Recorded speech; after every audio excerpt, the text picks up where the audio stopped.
Welcome to Playback. My name is Brandon. My name's Nate. This is the show where two music producers take turns picking albums to talk about. And this time it was your pick, Nate. Yes. You picked Nightclubbing by Grace Jones. And so what is Nightclubbing and why did you pick it? So Nightclubbing by Grace Jones is her fifth album after she kind of made her bones as like a disco artist. And then honestly, when I picked this, I was like, this was kind of like, we have like a basket of albums between me and Brandon that we're like, just a bunch of albums we know eventually we want to get to. Yeah. And the last time like a lot of them, yeah. And last time we were doing the show, there was some kind of really obvious ones that were at the top of my brain that I thought I would pick. And then I thought, you know what? Brandon picked this David Allan Coe record that he kind of had never heard before. And I was like, that would be kind of fun for me to pick one of mine that I'd never heard before. And it was funny because it just so happens this album, me thinking I'm picking like some kind of Studio 54 disco album because that's what she's known for. That's how she like kind of made her early career. And I'm kind of thinking, oh, this is her most famous record. And I've heard Pull Up to the Bumper. Like it's kind of disco-y. It's fun. And it's good. Like a dance track. It's like a dance track. Yeah. And I'm thinking like, okay, cool. Like I'm gonna pick that one because that'll kind of get us into maybe disco or something. Little do I know, because I'm stupid. I just picked like a reggae album, basically,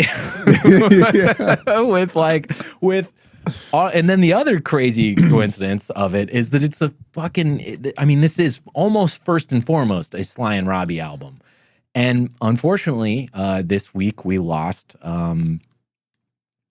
Sly. So, yeah. It's a bummer, Yeah. but it was a really cool. It was a really cool opportunity to kind of hone in and listen to probably one of their best pieces of work. Honestly, like it's remarkable what they do on this album, and it's a really really cool record. I kind of love it that I picked this one. I wish this was intentional. I wish I was like, oh, I'm picking this kind of sort of reggae album that we're going to kind of weave reggae in throughout the show, right? And this isn't a reggae album. It's not. It's very close to being a reggae album, but it's like it shares so much with a lot of the reggae albums that we love. That it's just funny because I just going into it, it's not what I was expecting. I had no idea. No idea. Yeah. And like at the end of last episode when you said that this was the one that you were picking, like you didn't even know that Grace Jones was Jamaican. No, I didn't. Yeah. It kind of got me thinking about like our reggae summer format. And Brandon and I have talked about it a lot where we're like, okay, like this, maybe in future reggae summers, we will have like themes to various reggae summers. And one of the ones that we talked about doing was like, basically, like this would have been a perfect album for that type of reggae summer, which is like, you know, albums that are kind of reggae if you squint, but like they're not reggae albums. Reggae adjacent or reggae inspired albums. Mm-hmm. Yeah. And I almost kind of think like while doing the research and kind of listening to this, I almost kind of think we should probably never do a reggae summer that is dedicated to that, but instead those same albums like this one that we think like this is kind of almost reggae, but it's not. Those are the perfect albums for us to pick during the regular run of the show, just to kind of throughout the run of the podcast to kind of reinforce like, hey, Jamaica reggae music. This shit is foundational to like what we do and is important to us, and like, and we're gonna show you the kinds of albums where you know, reggae has maybe like broken containment a little bit. Just to show just how often it does crop up. Yeah, absolutely. Okay. So you're saying I'm allowed to pick Police albums now? Yeah, you are. You're officially allowed to pick Police albums. I had a really good time diving into this one this week for a lot of reasons. But how about you? I take it you've never heard this before. What was your impression of Nightclubbing by Grace Jones?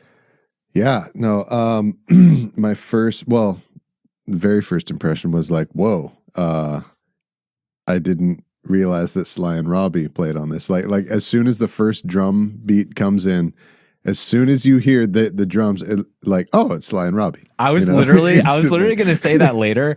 Like, I put this album on. I was going for a walk. I put this album on. From second one, the first drum fill, I started laughing out loud because I'm like, this is so reggae. Like, right, and not only is the drum and bass, specifically the drum and bass, yes, they are playing reggae drum patterns, and reggae bass patterns here and there, but just having reggae drums and bass in a song does not a reggae song make. It takes more than that, right? And I feel that across this album, they very intentionally don't complete the recipe. You can hear them. You can literally hear them doing it. Like hear them dancing around. Like this is 75% a reggae song. Yes. The rest of the ornamental things we're doing with this music needs to not be that. Right. Yeah, because there's other, and we'll get more into what happened in the studio when we talk about the production of the album later on. But it's not just Sly and Robbie who are reggae musicians who are playing on this, right? There's also Mikey Chung. There's also Sticky Thompson. There's also Tyrone Downey. Like it's the whole gang, dude. Yeah, the gang's all here, man. A collection of musicians known as the Compass Point All Stars, which we'll talk about all this as we go. But so that was one of the biggest first impressions. Like, oh, okay, it's a Sly and Robbie album. I did not realize that. Rest in peace, Sly Dunbar. And but my main first impression, first takeaway from it was like, this is like socialite music. Yeah, okay. This is like music by rich people for rich people. She is almost like the stereotype in your mind of like the jet-setting fashion model pop star. Yes. Like she feels like a fictional character. And you almost get the feeling that like the way she carries herself, the way she obviously like portrays herself in photographs and stuff is like she feels so larger than life. And yeah, it's part of that world of jet setting and fashion, and like it's like so alien to like anything I've ever been exposed to or a part of. Because Grace Jones is really famous, right? Yeah. I would guess maybe like after Bob Marley and Usain Bolt, she's probably the most famous Jamaican person. Probably. I've never thought about it that way, but yeah, you're probably right. She's got to be way up there. But and you mentioned how like for you, she was first and foremost like a disco artist. For me, my understanding of her is what she was first and foremost was a model. Yeah, right. Yeah, she's like a fashion model. Yeah, she's like a supermodel. And so this music is just very like, and you and I have encountered music like that, like socialite music. Mm-hmm. Music that models and just rich ass people make, and it's made by them, and it's just like so that they can at the parties that are happening in Milan and then in Istanbul and then in Marrakesh and everything. Oh, darling, have you heard? I loved your most recent album. Just smashing, darling. Like that's why these albums exist. I don't know if that's true, but that's the vibe that I got from this. You know what I mean? For sure. I would give her a little more credit than that, especially after you sent me a really amazing documentary. What the hell was it called? It was like Bloodlight and Balmy. Bloodlight and Balmy. I get what you mean. There is like an air of pretension to this that is a little off-putting, but for me, after watching that documentary, I do kind of get the feeling like she's kind of one of my favorite kinds of artists, though, in that like she is probably, in my opinion, she's like first and foremost an artist. And like, I don't think she would like think of herself as a musician specifically, or like, or like a model or a photographer or anything specifically. She's just like an artist. Right.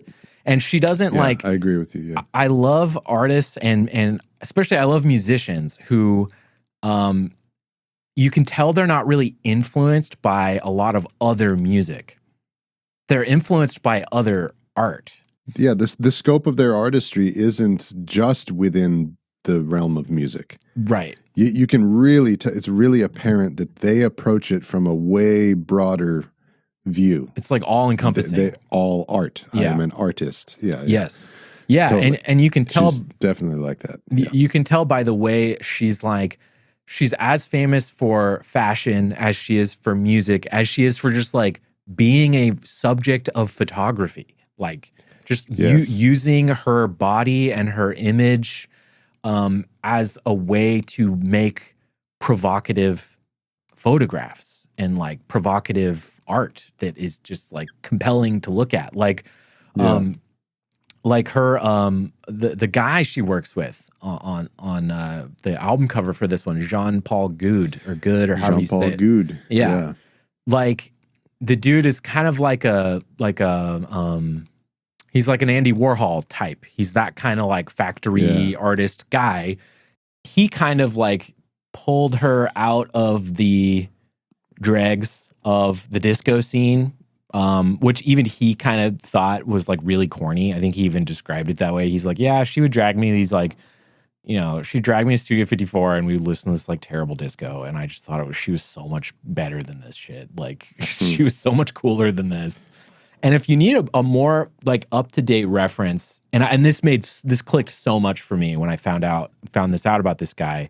Jean-Paul Goude is the guy who did the photography for Kim Kardashian's Break the Internet series of photographs. Oh my God, are you serious? It's the same guy. With her with the champagne bottle and the popping butt? On the, yeah. So, dude, that makes so much sense. Wow. Okay. That's like a reference to like an earlier series of photographs that he did with a different model, like years and years prior. It's like the same exact shot and everything. Champagne popping over her, champagne glass on her butt. Like it's the same thing. And Kim Kardashian, who knows? She's not, wouldn't call her the most original thinker. So I'm sure she was just like, do that. I need to say that like, I think I like her voice a lot. I don't think she's a bad singer, but I do think that singing is probably like the least compelling thing about her. I don't necessarily think she's like the world's greatest singer. I don't think she's a bad singer. But I would say that I like love her voice, right? And those are different things. That's kind of how I would describe someone like Iggy Pop. Like, is Iggy Pop like a great singer? No. But he has a great voice, and like by virtue of that fact, he kind of is a great singer, right? Same with like a Bob Dylan or whatever. It's like you don't dislike. It's not that Bob Dylan is a bad singer. It's you just dislike the timbre of his voice, right? So like for me, like the timbre of Grace Jones and her range as a singer is probably the part of the album that is like a little lacking for me. But she, as a creative person and as like a creative component of this album, is really compelling and really interesting. But the thing that kind of whisked me away the most about this album, it really was Sly Robbie and the Compass Point All-Stars. The band.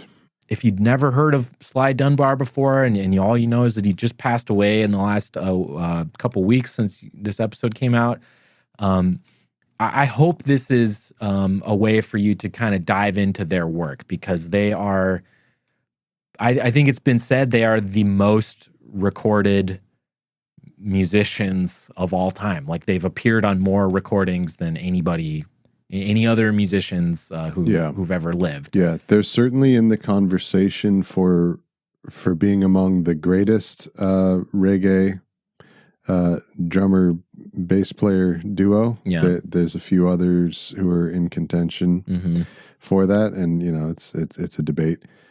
And you may or may not agree that they are. Yeah. I don't know if I would name them as number one in my personal opinion. They're like top three though. They're definitely top definitely. Three. Yeah. However, undeniably, they are the most prolific. They were the busiest. They were the machine. They are a machine in themselves. Yeah. Yeah. And they were the ones that most worked beyond the confines of reggae music and went out into the rest of the musical world and worked with artists all around the world. Probably my favorite thing about picking this album is it's a way to hear what Jamaicans are doing outside of the bounds of reggae.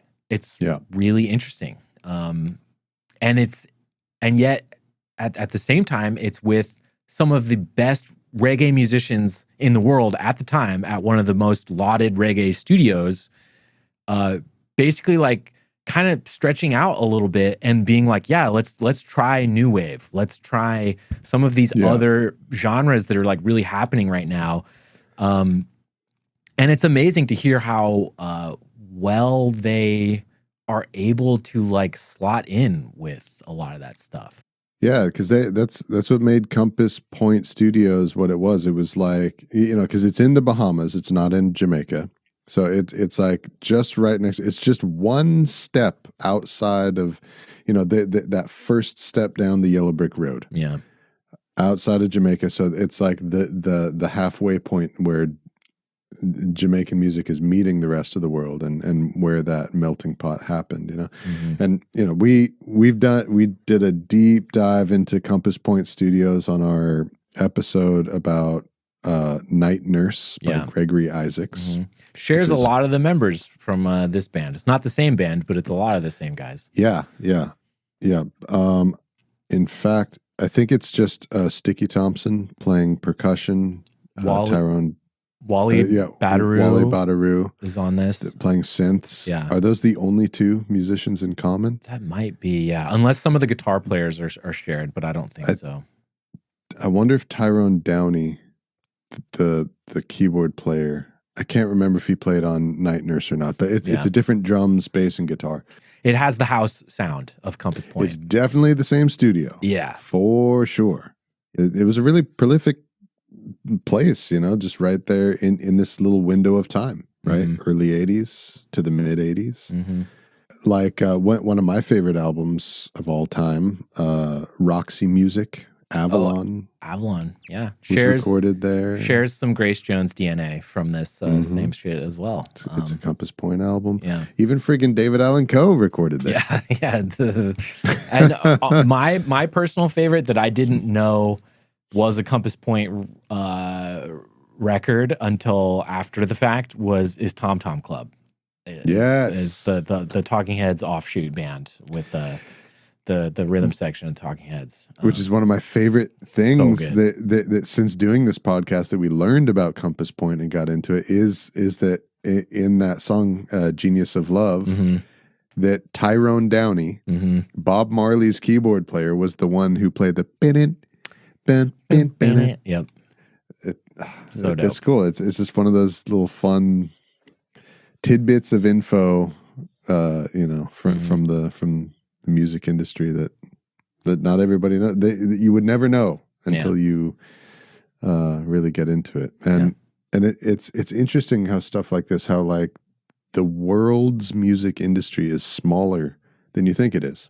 When I was a kid dreaming about being involved in the music industry, I just imagined it's just like so big and like all these millions and millions of people involved and all this stuff. And it's a tight club.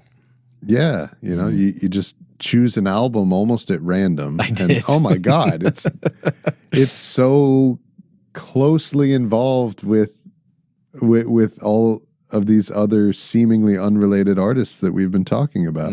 And when I picked David Allan Coe, oh my God, look at how many musicians played on the Ween album. Ween album, yeah. This is crazy. This is going to keep happening, and the little weaved universe of our podcast is going to like connect more and more and more the longer we do this show. Yeah. Like it's going to be interesting.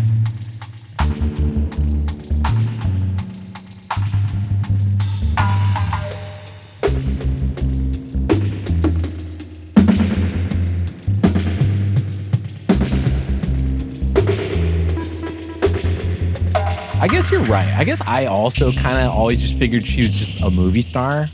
Like I knew she was kind of I didn't really put together that she was a fashion model, to be honest. That wasn't part of my osmosis of like, I just know this about Grace Jones. I kind of knew she was like disco-y, into like disco stuff. But for me, it was like, yeah, she's the Bond girl. Like she's Mayday. Yeah, she's exactly. Fucking, and am I crazy or was she in Rocky? Was she in Rocky 4 too? The Dolph Lundgren Rocky? So you might be thinking of the one that she was in with Arnold. She was in Conan the Destroyer. Yeah, you're right. And this is how not racist I am. Do you know who I'm confusing her with? No. Who? From Rocky 4. Who? Just another very like androgynous, angular looking, strong, muscular woman, but who was white. Oh, okay. Nate does not see color. Oh my God. Bridget Nielsen. Oh, yeah. Bridget Nielsen. They are very simpatico. They kind of are, very, yeah. But yeah, Grace Jones, Bridget Nielsen, yeah. This is like a very like American Gladiators kind of look. Vibe out in the culture going on, right? Yeah. She's so cool, man. Like the androgyny, yes, that she's bringing. Like, I don't know. Did you hear her album "Slave to the Rhythm"? That's a later one, right? Is that the one with the mouth that's like stretched out? Yes, it is. That's my favorite album cover of hers. It's an amazing cover. Also, so cool. Designed by Jean-Paul Goude. Mm-hmm. But so Slave to the Rhythm is the album that she made right after filming the James Bond movie, where she plays Mayday. And it's such an interesting concept for an album because essentially there's only one song. Whoa. So what the song is it goes back and forth between snippets of like her being interviewed by journalists, like for real, like actual excerpts of an interview. Uh-huh. And then excerpts of Ian McShane reading Jean-Paul Goude's like autobiography and the sections where he's talking about his life with Grace Jones, being romantically involved with Grace Jones, mm-hmm. and being the father of Grace Jones's son. Oh, wow. I didn't even know that. And then it morphs back into the music, mm-hmm. but every song is a not interpolation, but a interpretation uh-huh. of the same song. Whoa. Slave to the Rhythm. Whoa. Yeah. That's so interesting because it kind of ties in that to me, that kind of almost ties into like the name of the album, like Slave to the Rhythm. Yeah, can't get away from this song. Get away from this one song. Yeah. Yeah, right. Wow. That's really interesting. Wow, that's genius. I didn't even think of that. But it's so Grace Jones because it is so self-indulgent. It so has its head up its own ass. Yeah. But there's no cringe to it at all. Like it's clean. I think it's because it's kind of like what we touched on earlier. It's like she's pulling. Have you met these people in like I've worked with? I remember there was a period of time where I worked with someone who is like a multimedia fashion, like uses their body and their it's just like an all encompassing, like they just do art, right? And I intersected with this person when actually when you and me lived together, and I intersected with this person when she wanted to make music. And when we lived in North Hollywood? Yes. And it was a trip because it's like these kind of people who aren't musicians but who are bursting with this kind of creativity, they come up with ideas that they want to translate into music that are not based in any musical footing or foundation, right? Like it's like, I want this newspaper clipping to repeat over and over again, and I want that to be an album. And it's like, okay, dude, that is not a 1-4-5 chord progression, though. Like, what? Like, right? Yeah. As a pure musician, it almost strikes you as like offensive. Like, dude, that's not how you fucking make music. It's dude. not. What the fuck? And it could come off, when it's not executed well, it could come off really stupid. And like, you kind of need like really amazing interpreters to like, you have to funnel this person's creativity, and you have to reinterpret it into something legible, right? But a lot of the times, the finished product, it does come out really cringy, really stupid. It can, man. it can. And just like laughable or whatever. But her stuff doesn't, man. There's just like, I don't know. She's from this era. I feel like every kind of artistic movement or something just has like that original generation of the people who originated it, where for them it was pure. Yes. You know, it wasn't up its own ass about anything yet. It was what it was. And Grace Jones is that, of this like super socialite, jet setting model who makes music and who is in movies showing off her muscles and like that was being beautiful all around the world. And it's that was not novel. ironic. Yeah, that was novel at that time. Like it would be like almost kitsch or like pastiche for someone to try to do that now. She wasn't referencing anything. Yeah. She was not riding on the coattails of anybody. And the socialite thing, man, it goes so deep, because like even the album that she's making in that documentary, Bloodlight and Balmy, she's making her album, what is it called? I think it's Hurricane? Hurricane, yeah. Hurricane. Which is a cool record. Me and Brandon were sort of dipping into it before we started. Sly and Robbie come back. Yep. Right. Sticky Thompson comes back. Do you know who the producer of that album is? The Hurricane album? Yes. No. So he's in the documentary. He's the white guy who's just sitting there smoking cigarettes in the studio and just like, hey man, you know, and just like hanging out in her hotel room reading the newspaper while she's like, you know, going through her emotions while and she's stuff. Phone calling Sly and Robbie and like being like, I have to do a little emotional manipulation right now. And she's like playing Sly and Robbie against each other to try to like get them to play on her album. Yes. Like, it's great. Code switching between patois and New York accent and English accent when she talks. He is a dude who is like, he's a member of English like peerage. Okay. He's English aristocracy. Okay. Oh, wow. And that's what his job is. So he's like a royal family guy? So, okay. So English, the way that shit works in England is all the people who are descended from the friends of the first king. Seriously, William the Conqueror, the dude who conquered England and made the fucking country of England. He gave all of his friends land and titles. Lords, right? Yes. Okay. And all of those people's descendants, that's just what their job is to be the Lord. They just have money. That's so sick. And just be landowners. Actually, that's not sick. It's one of the lamest things about England. I know. It's I know. Pathetic, really, but and whatever. They make Grace Jones's album. Wow. These are the people that are in her circle. These are her friends. This is who she hangs out with. Her friends are like, you know? Andy Warhol and Lords but also like, I'm so glad you brought up code switching. I literally have it in my notes like that I've never seen someone code switch so like fluidly. She's got like 5. She has like 5 personalities. Maybe not personalities, but like 5 accents.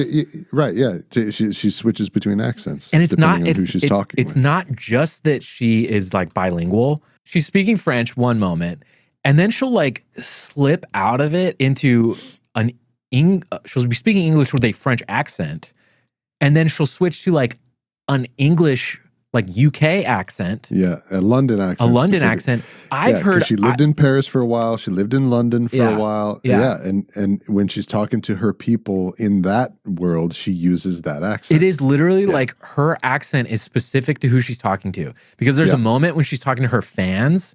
Her fan base is all like very queer, right? And it's like she has a way of talking to them. She has a way. She has an accent. She's a queer icon. She's a queer icon. She has a way of speaking with them. She has a French accent mode. She speaks French. She has an English accent. I've heard an American accent slip in there every once in a while. And then she speaks like patois in Jamaican. Well, her main place where she kind of self-describes as like where she really is from, so to speak, is New York. Wild. Yeah. Because she's from Jamaica, though. Right. Born childhood in Jamaica. And then in the documentary, she goes back to Jamaica. She goes to Jamaica like a lot. And there she's got two accents that she code switches between. Yeah. Because when she's on the phone calling Sly and Robbie, she throws in the the Rasta patois. But when she's talking with her family and just people on the street in Jamaica, it's a regular Jamaican accent. Yeah. I don't know what to think about that. Like someone that does that, like, or that can do that, like, okay, Gillian Anderson from The X-Files also does that. Like, she famously, like, when she's in London, she has a British accent, and she'll do all her interviews with a British accent. When she's in America, she does an American accent. Always has an American accent. It's really bizarre. And I'm just like, I don't understand the purpose of that. I don't understand the inclination to do that. Or is it just something you can't help?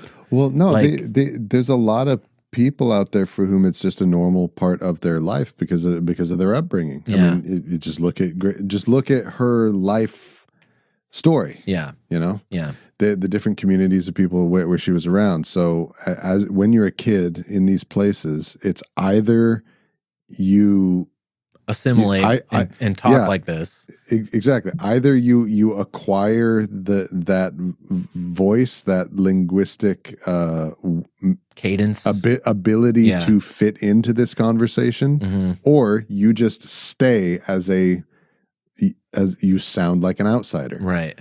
And those are your choices. So she's just someone who decided to not be an outsider wherever she was, and for her life, that involves 4 or 5 different places. Yeah.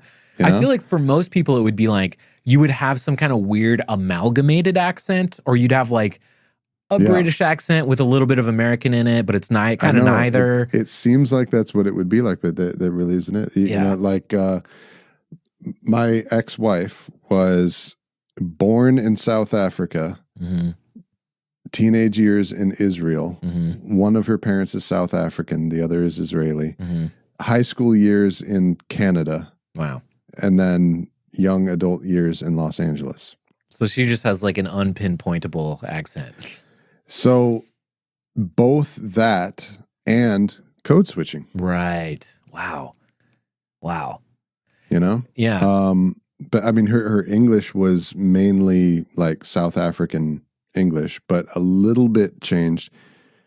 But her normal way of speaking was not a blend amalgamation. It depends on who she's talking to. That's wild. Her voice changes. So you only know which code they use with you. Yeah. It's weird. It's really strange. And it's really like put on display in the documentary because it's like, because the documentary is kind of just like, it's a little like slapdash. It just jumps around all the time. So like, it's just like from scene to scene. I'm like, wait, who's this person talking? Oh, wait, shit. That's still her. Yeah, like in the part where she's calling Sly and Robbie on the phone, she's like talking to herself. She's like, "Oh my God, I can't believe I have to deal with this in an American accent."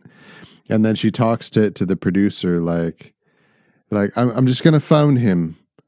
Just give me a moment. I'm gonna phone him. And then he picks up the phone. He's like, "Wagwan, Sly." It's so nuts. Seamless. Yeah. It's wild, but I think you kind of see that in her music too. It's almost like she chose to she had her like French like model like mode, right? For her early disco stuff, which we don't even really have to go into it, especially if you didn't listen to it. I listened to a little bit of it. It's just really bland, like wallpaper disco for me personally. Was it produced in France? I think so, but it's like she sings in French in a lot of it. I think a lot of it was produced in New York too. It's like she's doing like the New York Paris thing. She's doing like the model circuit and making records in between. Yeah. It's like she's doing stuff that's like the very tail end of disco in a very commercial way. Yeah. And it's just not interesting. And it's just that's really not her era, man. No. Right? She's too young for that. Or at least it's sort of like what I was talking about before, where that first wave is legit. Yeah. She's too young to be from that first wave of the people who were not joining in on disco. Disco was like an original idea for them. Right? Yeah. That's not her. So she's the next thing, this like early 80s, and it's super Euro. My family is from France. I've been, going to France on and off since I was a little kid. The first time I went to France was in 92. And and I just remember just experiencing just over the years, different times that I go there, like there's some sort of quality that I can't quite put my finger on of like musicality, filmmaking, even just like design, just the way that like advertisements look, where there's some kind of artistry that is like unquestionably this quality of like a pan-European appeal that people in Europe really resonate with. And as we know, people in Europe love reggae. And like dance music and like dance club culture and shit. Club. It's all about clubbing. Clubbing. Yeah, right. Yeah, like in America, we like shows. That's true. Something where there's going to be a mosh pit or something. There's going to be fucking fireworks tonight at the fucking rock concert we're going to. Yes. Yeah. And night clubbing is like a smaller, more niche kind of intimate and very dedicated scene here, but it's a smaller, off to the wayside one. Where over there, it's like Europe. That's the thing. Normal people, like in America, to be a habitual nightclubber makes you like a very specific person. Yeah, you are a part of a very specific subculture, and you really like wouldn't tell people at work that you do that. It would make people look at you differently. That's true. People would judge you, have a certain judgment about you. That's just what regular you do. ass people. Yeah, that's just what you normal go do. People. It's normal. Yeah, yeah. And that's her. Whatever that quality is, really pervades. So I mean, I know she's from Jamaica, and she brings an unquestionable Jamaican quality into her music and her artistry, but it's predominantly European. I feel I would categorize her as a European artist. I think that's fair. Yeah, because it's not. It's not American either. She is very Jamaican, which is funny, but she's not. It's crazy that like she came up during a time when reggae was its most prominent, but it doesn't really seem like that had much of any bearing on her at all. Like other than that, like she was able to make these kind of phone calls and be like, I'm booking a session at Compass Point and you're going to get all the best reggae musicians live to play on it for me. You know what I mean? And I don't know the extent of like if she knew, she didn't know Sly and Robbie, and Sly and Robbie actually like thought her shit sucked like while they were making this, like not the music they were working on, but like they were like, oh fuck, like this was totally just like a gig for them, like I'm sure they've done a billion times,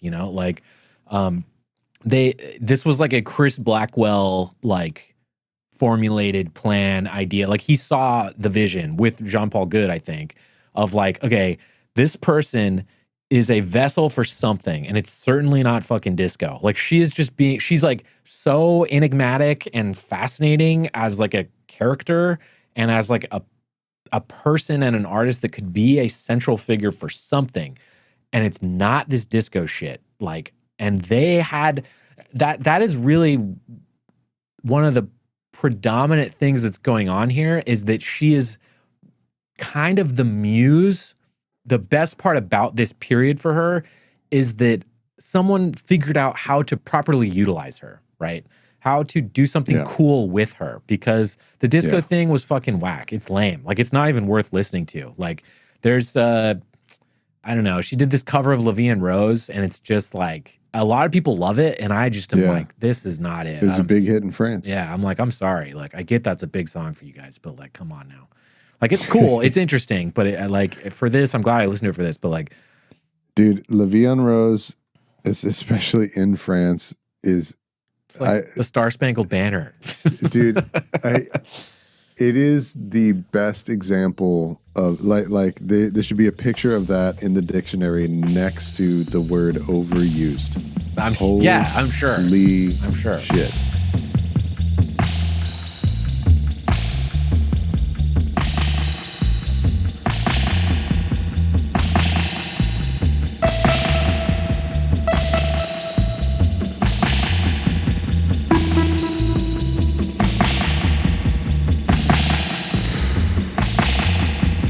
Okay, this is such a Nate album, dude. All right, you've already kind of codified what a Brandon album is, right? Like, just a super meticulous, anal retentive, like perfection thing. This is a Nate album. Okay, meaning it's a vibe. It has this amazing quality of being both appropriate for the foreground and the background. You know, you can just put it on at a party and just talk over it. And it's great, or you could just stop, everybody shut up, and just pay attention to this, and it fits both places, which is kind of amazing when you think about it. I've never heard someone articulate it about the specific thing I love about certain albums, but that is exactly it. It has to be great, and it has to be worth your investment to listen to, like to attentively listen to. But it also has to be a fucking party album. Like, you have to be able to party to this record. Those are my very favorite kinds of albums. You're absolutely right. It's kind of blowing my mind. You just articulated that so well. You're right. And this is like that. Because I mean, like the songs, the majority of the songs, almost none of the songs are like really, really grab you with their the songwriting, the craftsmanship. Wow. I really think that the production of this album is extremely simple, and it's sort of like, in a lot of ways, the antithesis of a Brandon album, which is really interesting because Compass Point has produced some Brandon albums. Yes, you know, Night Nurse is one. I think Avalon is one, where like everything is just so. But this one, it feels like just a group of homies got together over a weekend and just jammed, and this is that album, you know? Like, that's what it seems like. And like, when you watch that documentary, that's exactly what they're doing too, is they're just like in the studio, just like kind of fucking around and hanging out, and like just kind of throwing ideas out there, and just seeing what sticks. Like I read that I think this is like a Sly and Robbie thing. And it's certainly, I think, a Chris Blackwell thing. Like, they recorded the Warm Leatherette album, Nightclubbing, and what was the other one, the third one called? Living My Life is same studio, same group of people, but they came back. Gotcha. They came back again. So the first two, it's basically just like, I think Chris Blackwell just came to the studio with a whole bunch of songs that he knew these guys could just do. I listened to this thing with Wally Badaru, and he was like, he was kind of new to them. Like, he didn't even know Sly and Robbie going into it, or Chris Blackwell. He just thought Chris Blackwell was like kind of like a weird like hippie dude who was like sitting in the corner with like sandals. Yeah, I mean, he's the only one who has like no Jamaican connection. Right. He's the only one who's not from Jamaica, who's never lived there. Yeah. Right? So he like came in, and this was one of the earlier things he did with that whole crew. And he was like, yeah, basically what they would do is Chris would be like, okay, let's try this song. And they would do it with grace. And if they didn't like if it just didn't gel and like coalesce and feel really good within 3 takes, they would abandon the song and they wouldn't come back to it. Wow. They would just move on. They're just like, we have 50 songs we're going to try. Eventually we're going to, and that's why I think the choices of covers on this are super all over the place. They're all over the place. Right. Like, yeah. Find the logic of the covers. Yeah. Let's go through it. Let's go through it. We've got, so Walking in the Rain is the first song. And this is a song by an Australian band called Flash in the Pan. No idea who that is. Pull Up to the Bumper is a Grace Jones song. She actually wrote that, which is, I think, a credit to her because that's like, we're not doing favorite best yet, but like, I might bring that song up during favorite best. Let me just put it that way. Okay. Then you got a Bill Withers song. Then you've got an Iggy Pop song that he wrote with David Bowie. Art Groupie, I think that's Grace Jones.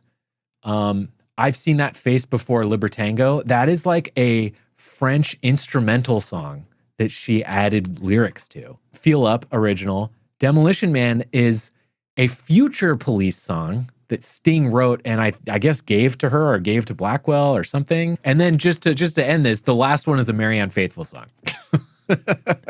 Okay, I've done it again as a Marianne Faithfull. Yeah. Okay, got it. Yeah. So it's just like all over the fucking map, like these songs. And I think it's because they just had a bunch of stuff and they just were like, we're just going to try everything until something works for Grace. It's so typical. This is how you make an album for a model. Yeah.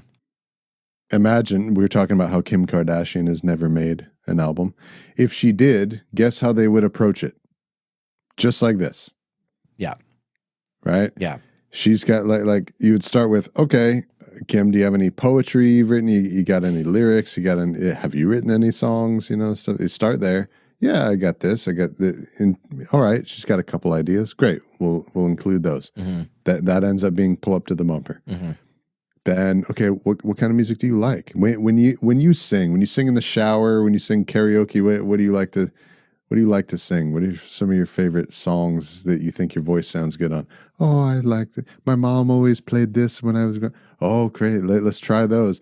Then you bring in a band of fucking amazing musicians who are way too good to be playing on the Kim Kardashian album. And you have them, even though the song that she picked that she wants to cover, or at least try to cover, Mm-hmm. no real dedication to it. Just gonna option it. Let's option use me. Let's option Demolition Man. These hard-hitting musicians are not specialists in that style of these eclectic, disparate styled songs that this model is choosing. Right, right. This is exactly how that album gets made. And this very phenomenon has happened hundreds, thousands of times in the music industry. You can tell, especially when you listen to some of her, it's especially apparent on her original songs on this album. And specifically, I'm talking about the song Feel Up right now. Okay. It's like, these are ideas that like, I personally, in my opinion, like a non-musician would have, right? Where it's like, it's like, right. okay, Kim Kardashian, what do you got, right? And she's like, sometimes when I'm in the shower or when I'm with my friends, we do this thing where we go, feel up. Yeah. And it's like, that's the whole song, right? Yeah. What else? That's it. Yeah, that's it. That's like the idea. And they wind up crafting something really cool out of it. I really like that. Yeah, I'm not trying to disparage this. Yeah, I'm not.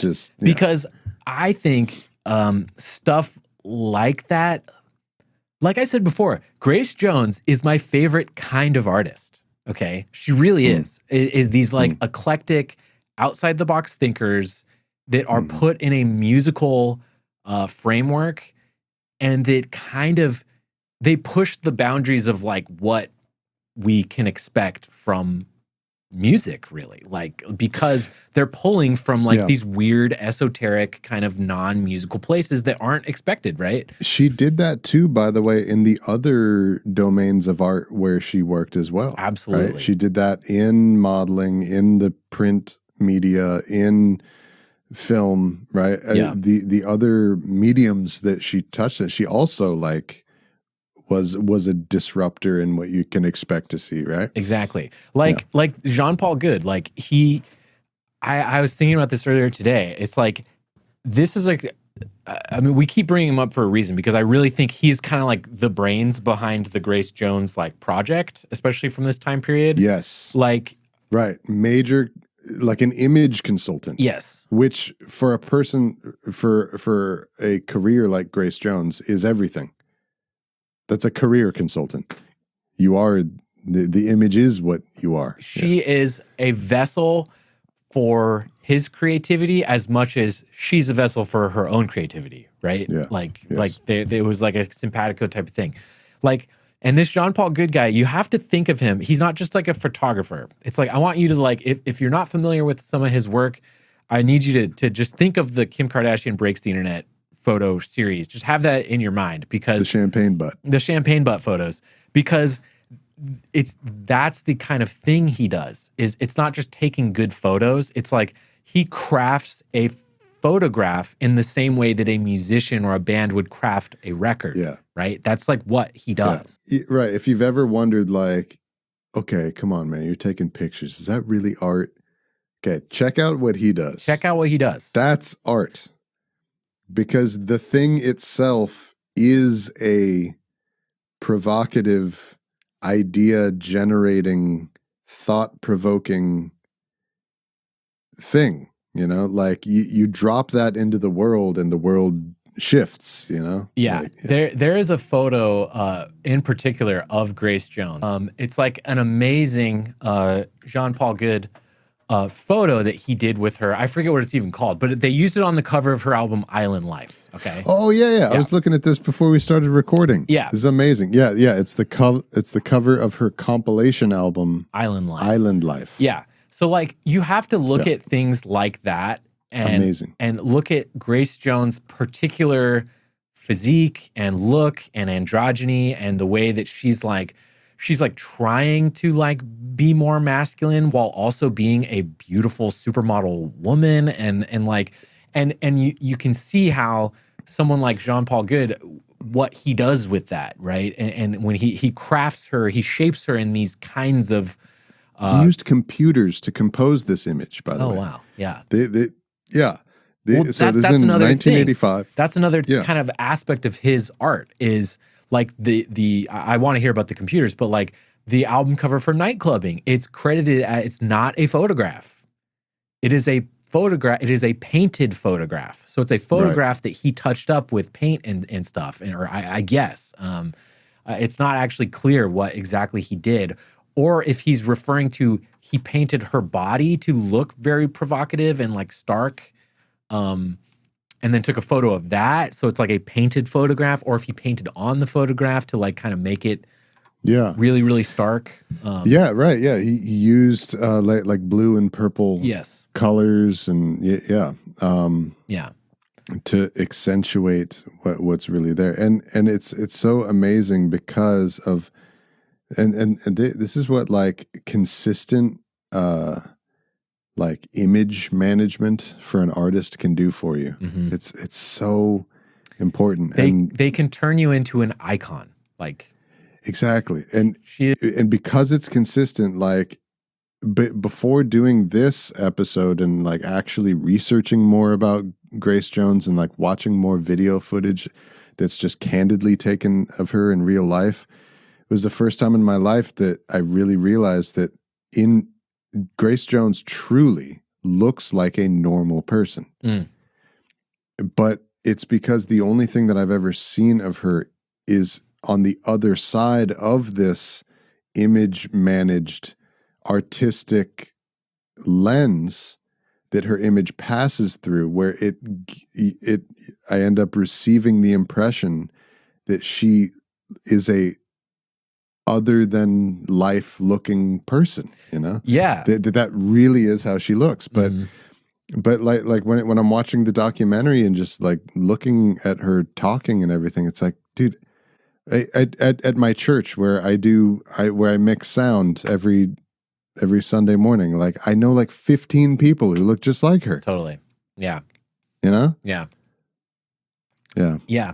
It's because like what did we say what did I say when I picked this? I was just like, I basically like I have this album that I want to pick that is like every time I look at the album cover, I'm just like the cover. I'm just like, this is the most striking photograph I've ever seen of a human being. Like it is so incredibly compelling to me. Like it is remarkable. Like, and it's like it's such a good lesson to learn that like, dude, you eat with your eyes, dude. Like I bought this album because of this picture. I had no idea. Man. I had no idea what it was about. I had no idea like what the music was. I didn't know it was going to be Sly Robbie. I just knew that is the sickest photograph ever. And there's so much like art inherent to this photograph. I know I'll like this. That consistent management of the image and that aspect of your product and your artistry, I feel is something that is really tough for artists of our generation to deal with, right? Yeah. Like, you know, we're living in the post record label, post, you know, agency kind of landscape where, you know, people from generations before us, it's just a matter of getting somebody with a machine, with the artist infrastructure to pick you up and put you in it. You don't have to make any fucking decisions about what you look like and the way that you're perceived by the public, because there's a bunch of people who work in an office building who are going to take care of that. But we got to do that shit ourselves. And like the importance of that aspect of your persona does not go away just because the industry changed. The public is still the public. People's brains still work the way that they do. You know, that shit is still just as important, and it's fucking hard to do by yourself. Yeah. Yeah, and we live in a time period where a lot of musicians just kind of adopt like nonchalance is their persona, and like, you know, not being perceived as like different or out there or like or like crafted and unique to this degree. Like this is like, dude, like this is crafted. Grace Jones is like, she looks like an alien almost. Like that's how like produced her image became. And it's like people right now wouldn't even think to do this, except for people who I think really have kind of just taken off on what Grace Jones started back then, which is like pop stars, like a Lady Gaga would do. Lady Gaga, that's something exactly like this. who I was thinking of. Like a Chapel Roan would do shit like this. Like it's like they're the ones who like who would do. Lady Gaga was like fucking 15 years ago at this point, but yeah. No, she's still cool. Abracadabra was a good. She banger, is, dude. I fucking love Lady Gaga, but I just mean that's how old we are. Is like our fresh shit is 15 years old. Yeah, but but right, the nonchalance is it only works when that is what the thing is that's hot. Right. You know what I mean? Yes. Like it can't be grunge time all the time. Right.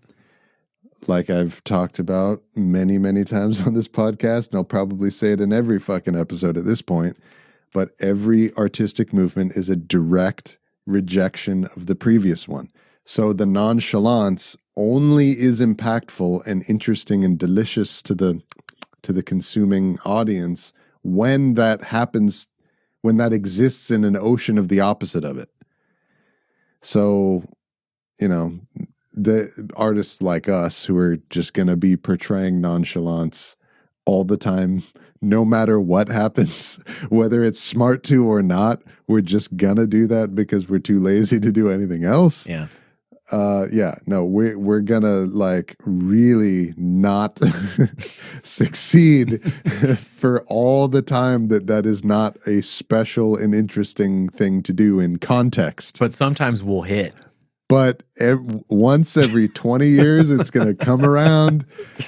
Yeah. And the fact that we don't give a shit in the way that we act, the way that we are, is gonna seem super novel. Yeah.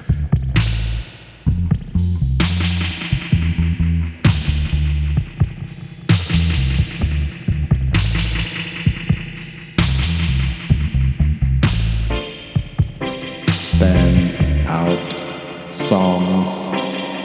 Okay. I'm very curious.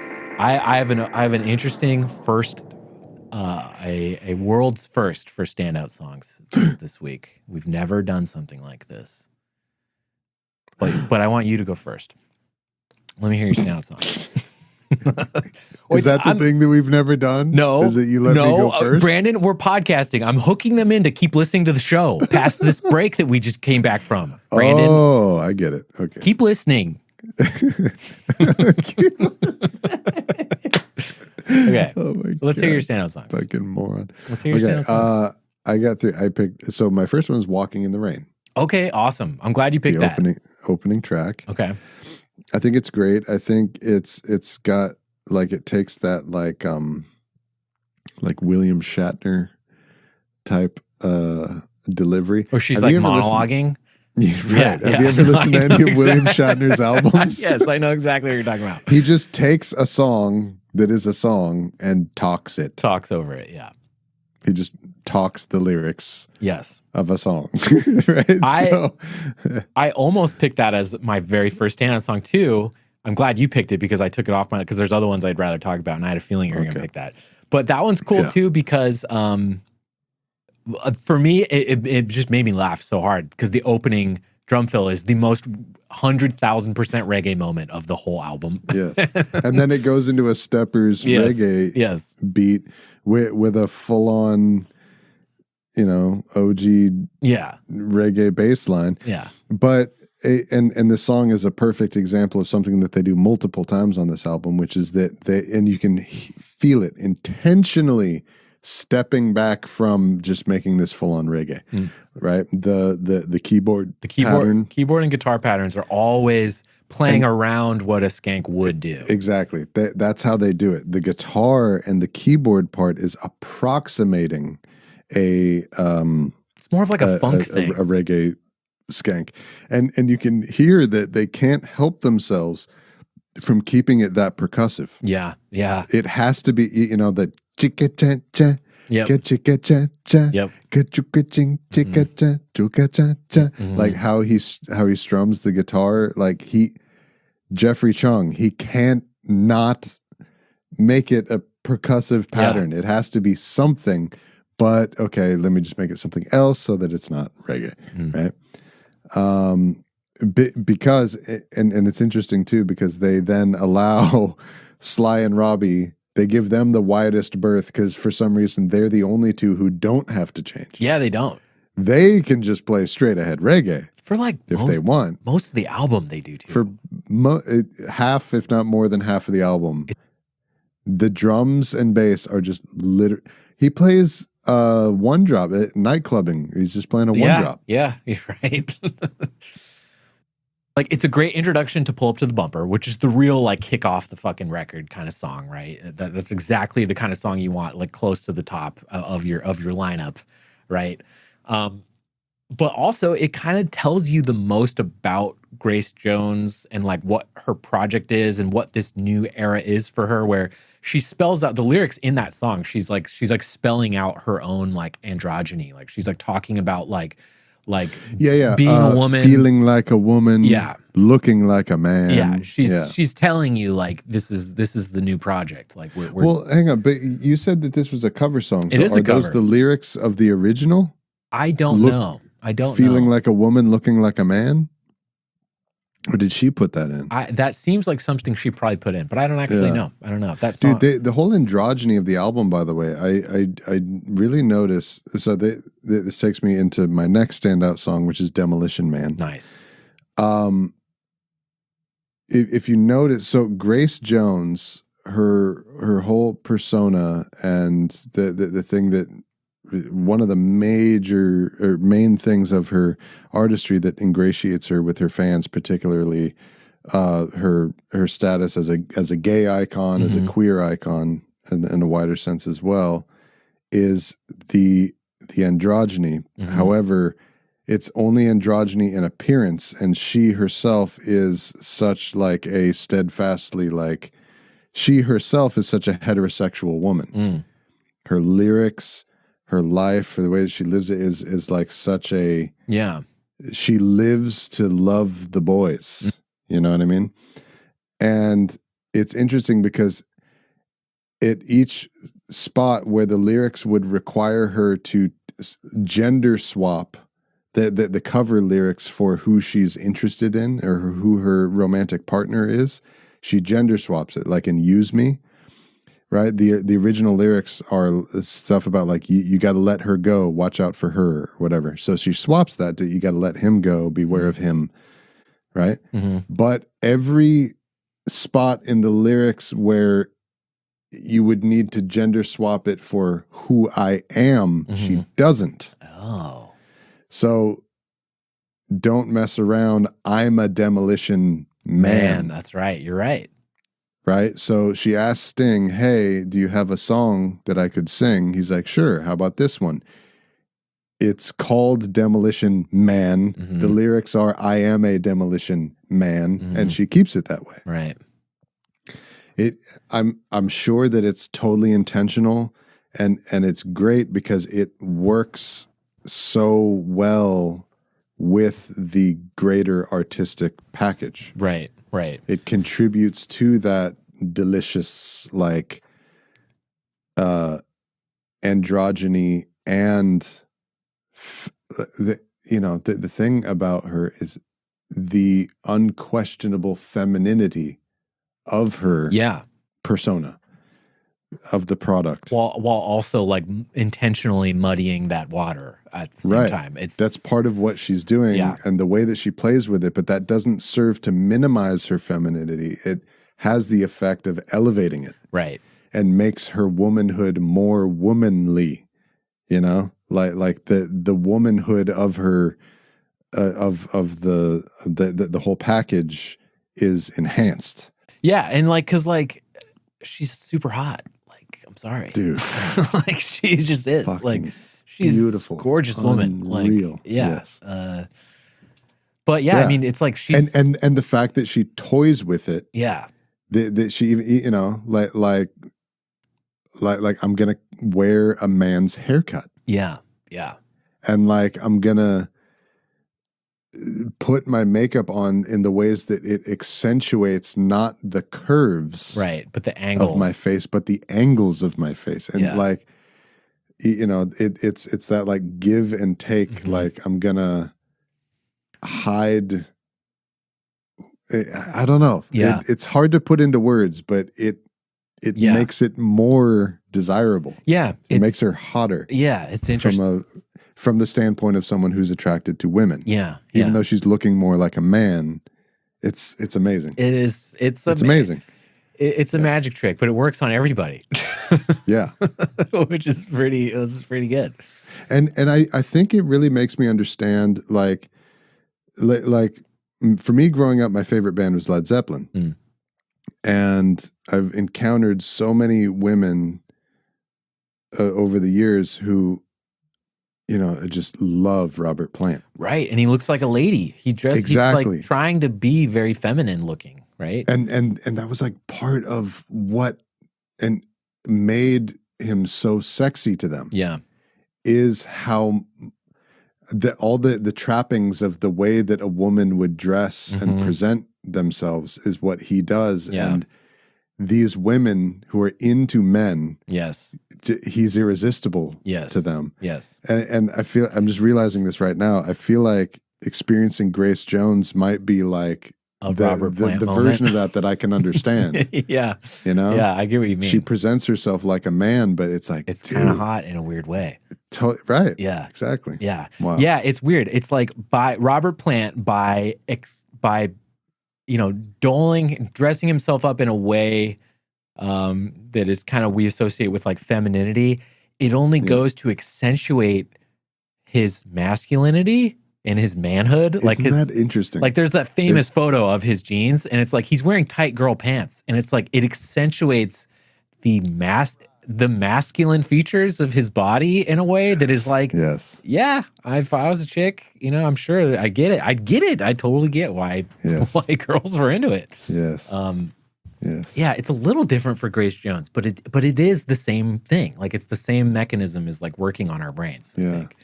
I haven't fully a thought just came to me. But. Yeah. We're just two straight guys trying to figure this shit out. Yeah. Pray for us. Okay. Help us out. So you had Walking in the Rain, Demolition Man. You said you had a third one. My third standout song. And by the way, if you're new to the show, standout songs, if it's on this list, it means it's not one that I picked for my favorite or best. Same. So my third standout is Pull Up to the Bumper. Okay. Wow. Pull Up to the Bumper gets a runner-up. Yes. Gets a participation trophy. Yeah. This is, by the way, this is one of the first albums that we've done. Like most of the albums that we've done in this show, I love them, and like I like all the songs on them. It's pretty rare that there's songs that I don't like. This album has a few songs that I just don't like. Okay. This is where I was going to go to the world's first standout song first. Because it stood out because it was so bad? I didn't even think we could do that. We can do that? All right. We're going to start doing it, yeah. Okay. Well, I'll let you go first so that you can have your big moment. And if you don't say the ones that I don't like, I'll bring them up. No, we'll probably get to it. But I want to hear Pull Up to the Bumper. It's a great song. It's a great song. Bound. I mean, bass intro is amazing. Just the fact that I get to hear Robbie Shakespeare play slap bass. Just that. I finally get to hear Robbie play Seinfeld bass. And like the most explicitly sexual song on the album. Yes. Pull Up to the Bumper turns into Pull Up to My Bumper in your long black limousine. Yeah, like try to fit it in between. Yeah, dude. Like one of the first things that made me almost kind of not dislike Grace Jones, but I just kind of was like, girl, come on. Like I heard her say a little on the nose. No, like I like that it's on the nose. I think it's great. It's fun. It's like, dude, putting super overt sexual innuendo in a pop song is a tale as old as time. It's like fucking goes back to the 40s. Keep on right? Do it more. Do it more. It's fun. Macaroni in the pot. Yeah. Yeah. Like we do that now. It's a thing, right? Yeah. It's music. But like I heard an interview with her where she was just like, I don't know. I guess some people could interpret it as like, super sexual. For me, it's just like a fun song and like blah, blah, blah. Yeah, and I was just like, I was like, girl, pull up to my bumper in your long black limousine. Okay, so it's about the club then. We're just going to the club. Didn't like her friend write the lyrics? Yeah, her and her friend were giggling in the corner writing, penis and butt metaphors for their fucking awesome dance song. Yeah. Like, come on. Whatever. Yeah. They were probably doing so many fucking drugs when they were making this. Speaking of drugs, by the way, one of my teachers, I think it was in the last episode, I mentioned one of my great teachers in my journey as an audio engineer. I mentioned Brent Dannon. This time I'm going to mention another one of my teacher mentors that I've had in my life, Kevin Church. Mm-hmm. He's a great engineer. He told me that he's like, yeah, man, I can listen to any record and I can tell you what drugs the people who mixed it were on when they mixed it. Okay. You just play me any record, I'll tell you. If they're drunk, it sounds like this. If they're smoking weed, it sounds like this. If they're doing coke, it sounds like this. We should have him on the show. I would love to play this game with him. Yes. Okay. You're right. What drug? Yeah. Were they on, Kevin? Yeah. Okay. Yeah. No, we can absolutely do it. We'll bring Kevin on the show. Okay. And I'm guessing. So I never learned that skill. Right. But I'm guessing that this is a coke album. Oh, for sure. It's got to be a cocaine album. The high frequencies. Ooh. It's so bright. Mm-hmm. This album and all the fucking Compass Point albums are so goddamn bright, meaning the high frequencies are so crisp and right. Mm-hmm. And my theory and the thing that I sort of learned from what Kevin said is that, like, some people may think, oh, well, that's just because of the console that they were using, the gear that they had. That's just the way that this studio sounds. Mm-hmm. Is everything that comes through this studio and through that gear is just really bright. Yeah. But I don't think so. I'm really convinced that those kinds of qualities, that is just how those people dialed it in at that time, because in that place and time, that's what was hot. That was what sounded fresh and engaging and cool. You know, this is 1981. There's a lot of music. It's Coke time. It's Coke time. Yeah. But there's a lot of music that we're incorporating in our understanding of music that had not happened yet. You know, think of anything that happened after 1981 doesn't exist yet. Like, this is a fresh sound. This is cutting edge shit. Cutting fucking edge. It is, yeah. And just making it that bright. You know, you're coming out of the late 70s. Mm-hmm. Just making it sound that, again, to use the word again, angular. Yeah. It makes it special. Yeah, it does. And I think it's like the tools and the toys at their disposal kind of allowed them to do that kind of stuff without it kind of ruining the recording quality or the mix quality either. Like, yeah. No, it's funny you say that, because like when I was listening to this album, I was just thinking like, man, like Thriller's like right around the corner, and you can tell. Like, you can just tell. Like, Thriller's coming right up on the heels of this fucking thing. Like, right. Yeah. Yeah. So okay. What? So for you, Pull Up to the Bumper, what sounds a little bright? Is that what you're kind of getting at? Or just everything does? Everything. The whole album does. Okay. I kind of like that. I kind of like that about it. That didn't bother me really, but that's interesting say that. Because especially now, when I listen to this album, and after we did the Night Nurse episode, I understand Compass Point now. Right. It's a thing. And I'm like, oh, Avalon is Compass Point. Mm-hmm. Oh, okay. I get it. Yeah.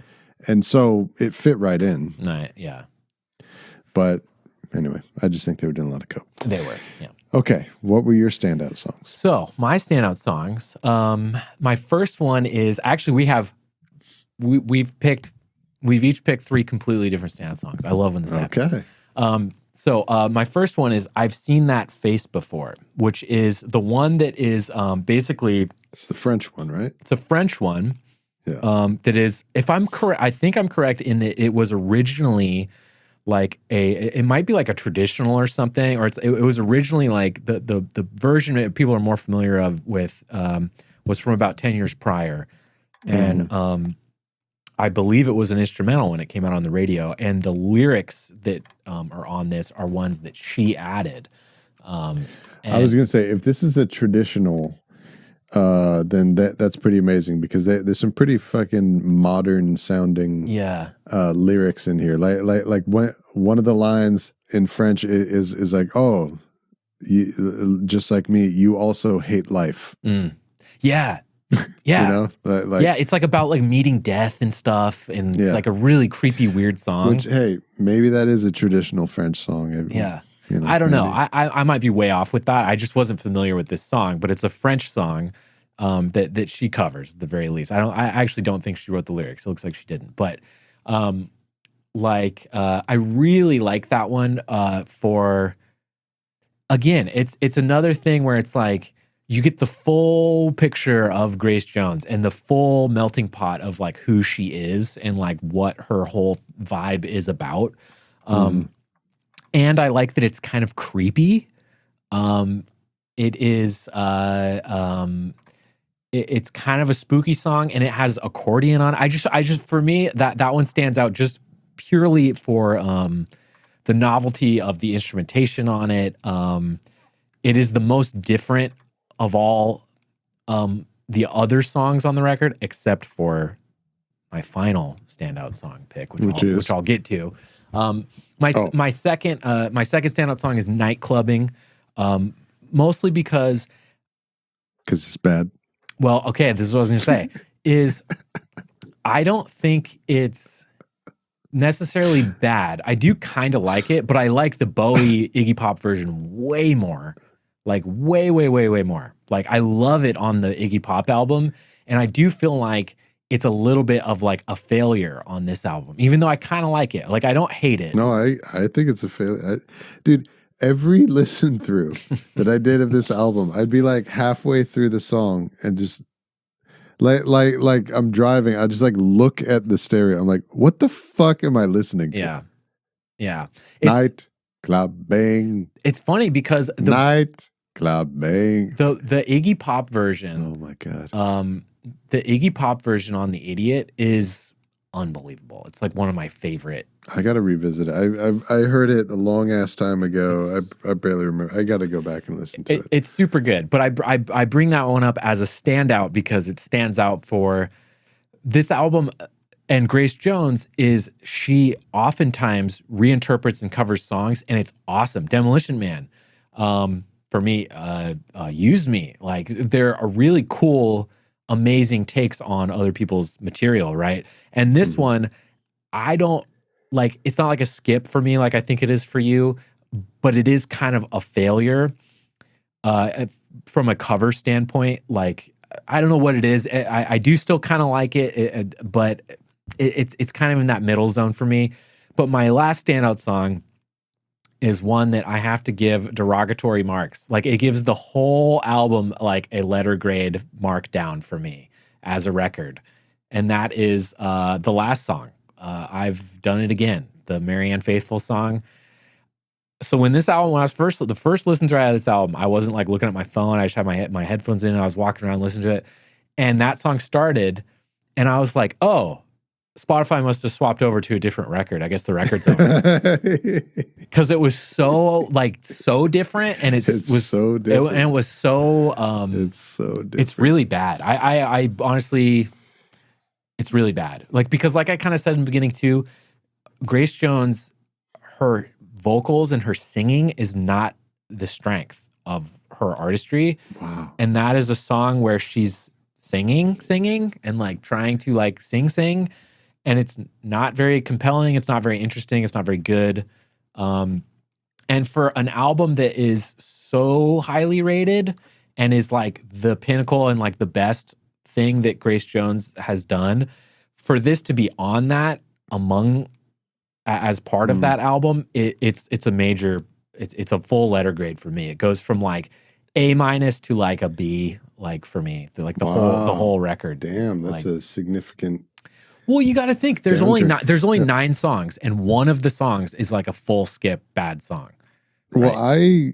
Well, the only part of that take that I'm fully in agreement with you in is the degree to which it's an outlier. Yeah. Okay. To the degree to which it sounds like it comes from a different album. Yeah. For sure. Well, like you said, my thing is like, I want these albums to be like, for me, like a good Nate album is like, it has to be a vibe, and it has to be awesome at a party. So this album is 90% a vibe and awesome at a party, and then the last song is such a bummer. No, that makes sense. It's not a party song, and it's not a background song. It's like that's a song either you're listening to it or you're not. Yeah, it takes you out. It totally takes you out. So I don't like that one. I don't really have much to say about it. Bad in my opinion. That's my opinion. Ooh, I think it sucks. I didn't like it at all. Okay, let's play favorite best now. Favorite best. That's right. Okay.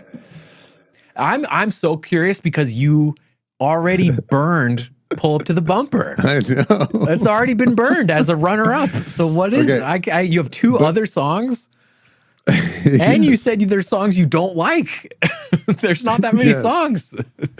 The other song that I really don't like that we haven't mentioned yet, it's funny because it's probably going to be your favorite or best, is Feel Up.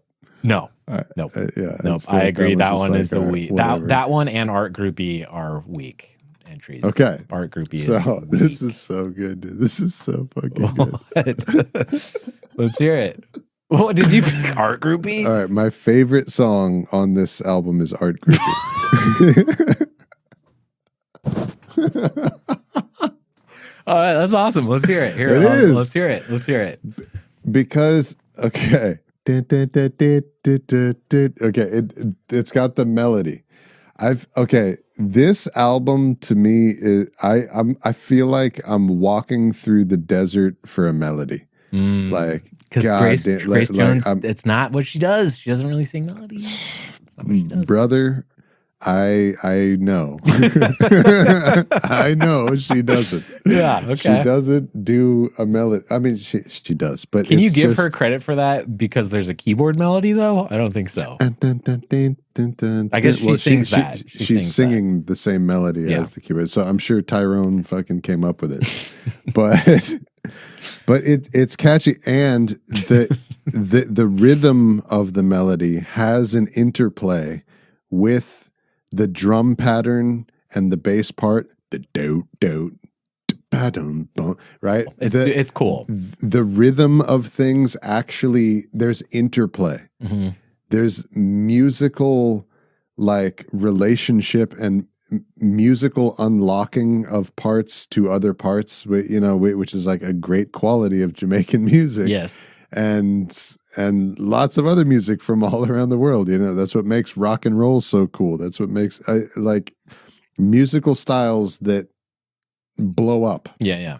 That's what makes, as much as I really don't enjoy listening to reggaeton, that's what makes it what it is. It's true. It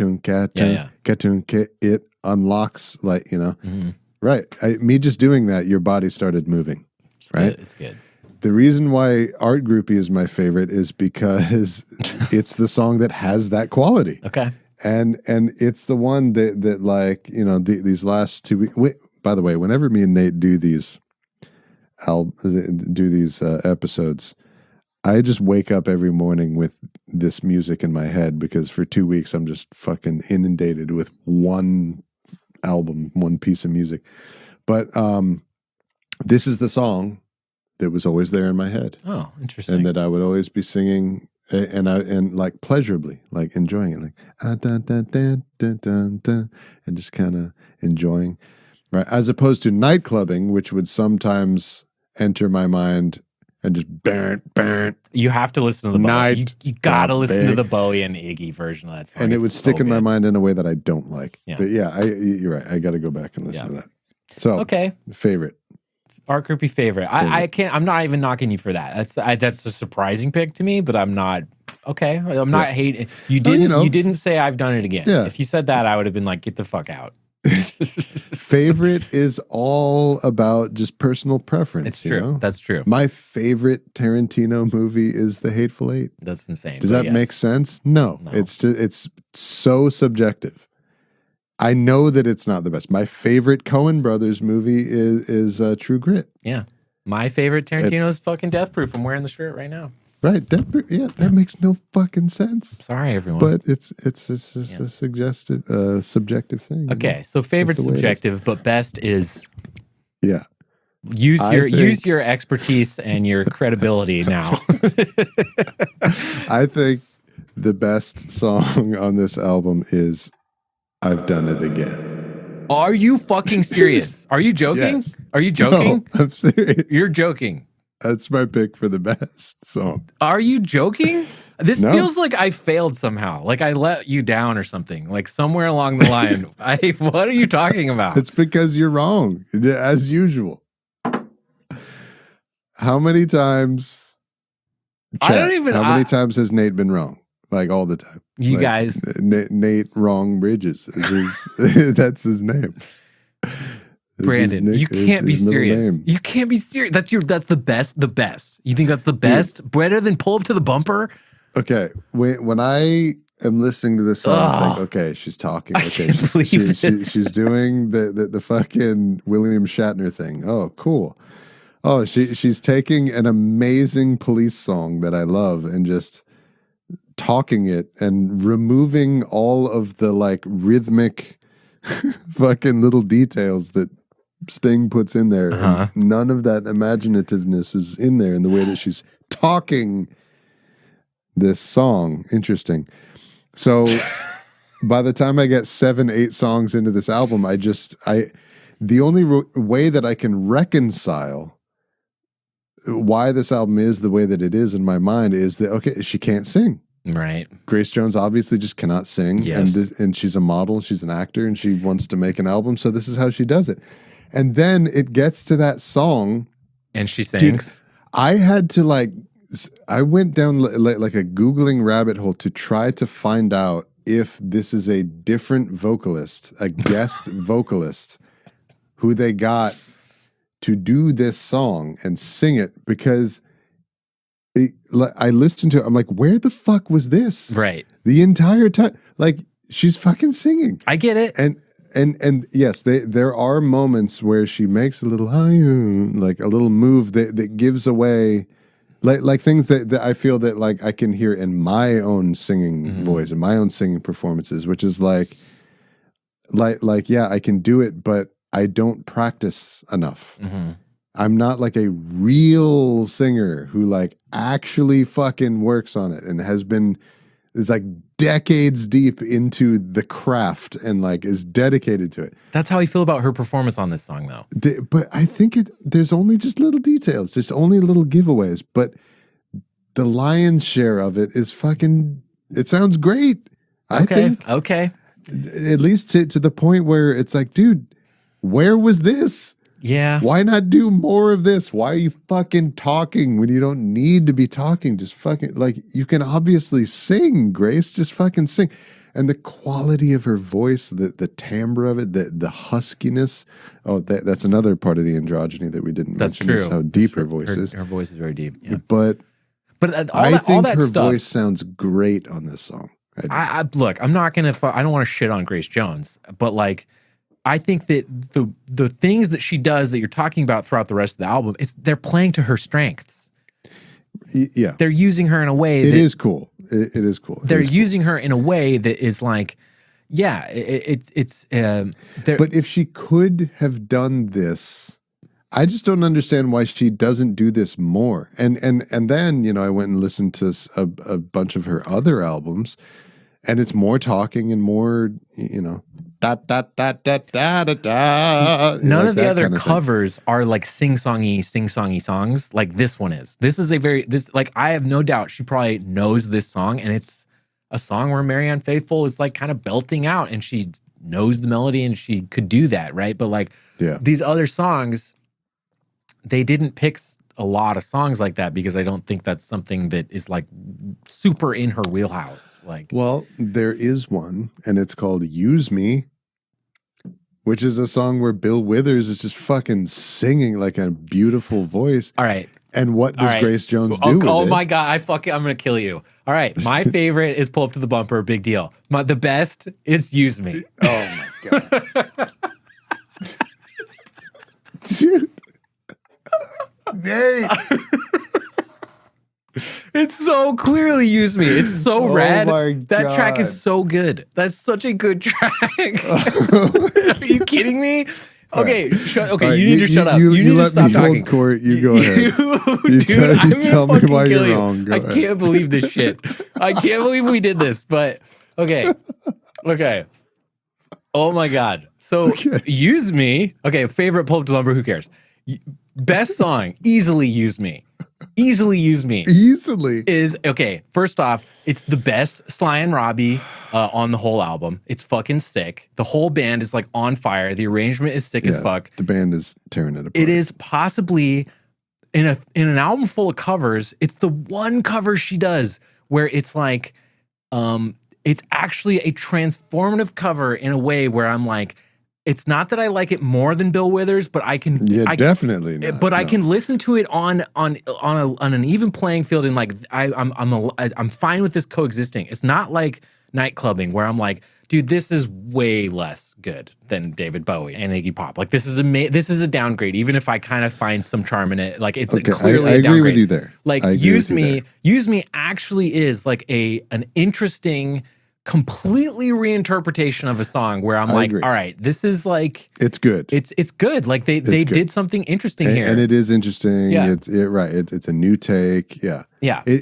She didn't cover it in the way where like you and I cover songs, which is like way less imaginative, where we just do exactly the same except it's reggae. It's super imaginative, and it's a really feels different. It's a really big swing too. It's like a big swing that works, right? It like pays off.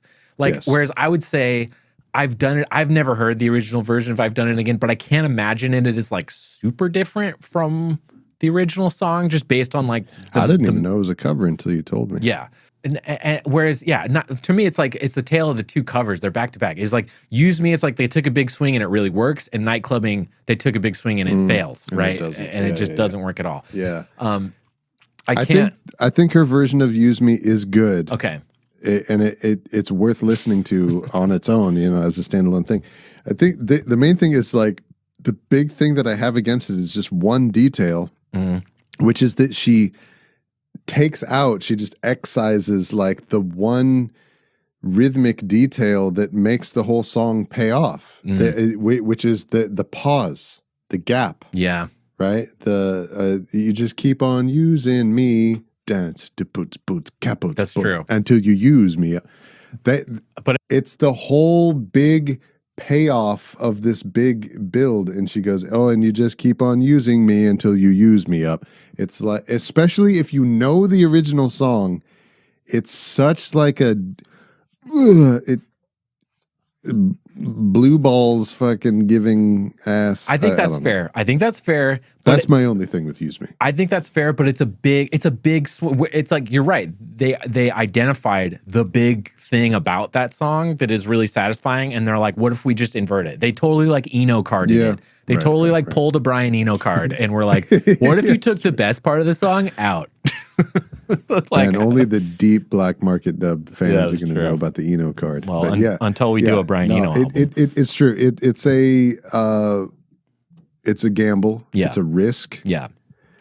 In my opinion, I don't think it works, but that's subjective. But yeah, man, I can respect that they did it. Like, yeah, the one main thing that this fucking thing is known for, let's change it. Yeah, yeah. Cool. All right. Yeah. The first few times I listened to it, I'm not gonna lie, I was with you on it. I was kind of like, this is unrecognizable as Use Me. Like, I don't even hear it. But then the more I listened to it, the more I kind of appreciated it for what it was, which was kind of a dope track that happens to be Use Me, I guess. And it's kind of cool. Like, I was, Okay, can you explain to me again, though, how is it the best song? You want to talk about songs that I wake up every day and it's stuck in my head? It's fucking this version of Use Me. It's my favorite one. The fact that your favorite was my worst, and my worst was your favorite. That might be a playback first. Art groupie, and I've done it again. So you're insane. We've agreed. At least consensus. you know what we can both agree on is Feel Up is stupid. Yeah, I don't like Feel Up. You know what I love about this part of the show? This part of the show, we inevitably like run out of steam, and all of our like pretensions and like facade that we have about like talking about the music is finally like, okay, but like, what do you really think? Like, you're right. Yeah, it's like we just gotta talk ourselves through being diplomatic about it.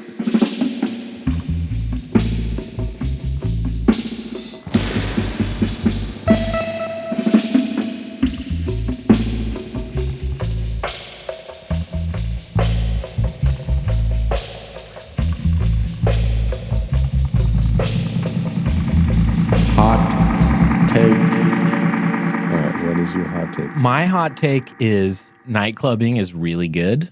Warm Leatherette is a better album. Dude, that's exactly what mine is. Warm Leatherette is better. Is better, yeah. And it makes so much sense when you learn that they were all of these tracks were recorded in the same sessions. Yes. And it's like, oh, it's because Nightclubbing is just the leftovers. Yeah, exactly. Oh. I even kind of am like, it even like just from like a vibe feel kind of perspective, I'm like, they should have put Pull Up to the Bumper on Warm Leatherette. It fits way more on that record than this one. This one is way it has more of a reggae thing going on to it, and that song is kind of more of a R&B like funk thing, and that just feels way more at home on Warm Leatherette to me. Yeah, Warm Leatherette is more pop and it's more rock. Yeah, it's true. It has a rock element to it that pretty much doesn't exist. The rock is in there in Walking in the Rain just a little bit. Yeah. With the distorted guitars. But like, you're right. Warm Leatherette is like a fucking Pete Townsend, like power chord. It's fucking sick. Like, dude, the song Bullshit. Yeah. That's a great one too. Bullshit is a fucking... I didn't know that Grace Jones did a punk song. Yeah. The lyrics, I'm sick, tired of all this bullshit, same shit, and Jesus, come on down and save us. It's so fucking dope. I think if Pull Up to the Bumper had been on that album, this album, Nightclubbing, as interesting and cool as I do really like it. I just think if it wasn't for Pull Up to the Bumper, I don't think this album would be like quite as highly regarded. I certainly don't really see why this one is above that one as is. I think Warm Leatherette's better. For some reason it just charted better. It might have something to do with the Pull Up to the Bumper music video, right? This was also kind of like the early days of music videos being an important part. Maybe by the second album of her doing this type of thing, people had finally caught up to what she was up to. Like, oh, she's not doing fucking boring disco anymore. Right, yeah. Maybe it was big because it was a follow-up to Warm Leatherette. Maybe. Yeah. Yeah, I don't know. Because she really hadn't broken big as an actor yet, right? No. So she did the Compass Point trilogy is Warm Leatherette, this one, and then Living My Life. And then after she did Living My Life, that's when she kind of put a pause on the music and went and acted. She did the Conan Destroyer, and the James Bond movie.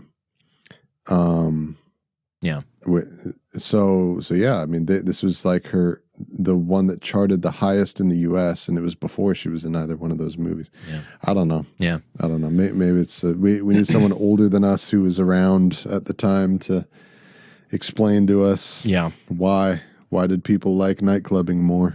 I do like it. It's just I was surprised to find this is the one that everyone says to listen to, so I did. And then I go back and I hear Warm Leatherette, and I'm like, that one's better. Sorry. I don't know what to tell you guys. Something else that just occurred to me might be a reason why is because maybe Nightclubbing, in context, at that place and time, Nightclubbing is more novel, is more interesting, and more creative in contrast to everything else that was happening at the time. You look at Warm Leatherette and it's like... It is doing the new wave thing. It's new wave. Yeah. Say, okay. So you got some Diva and Talking Heads and Blondie going on. Okay. It's true. Like, who else is doing that but better? Yeah. Like fucking 20 other bands, All those bands. all those, yeah. Yeah. Fucking Roxy Music. Yeah. Like, yeah, exactly. Doing Roxy Music. Yeah. However, Nightclubbing... Who else sounds like Nightclubbing? That's true. It's true.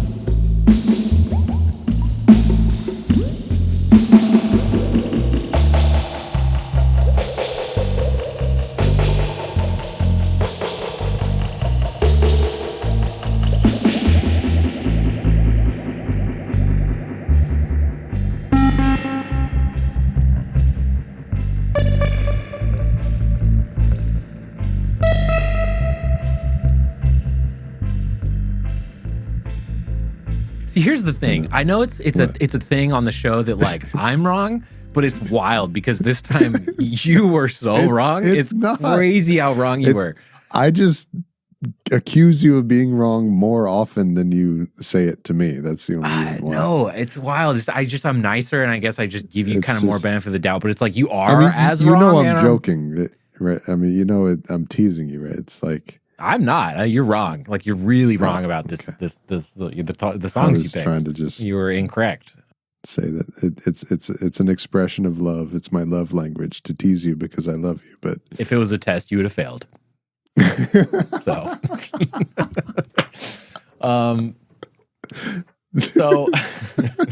I can't believe you singled out It just like gave like a full fucking thesis on how my best song was like the worst piece of shit before I fucking revealed it. It's amazing. That was great. You can't write this shit. You can't. Okay. So, for me, like, final thought.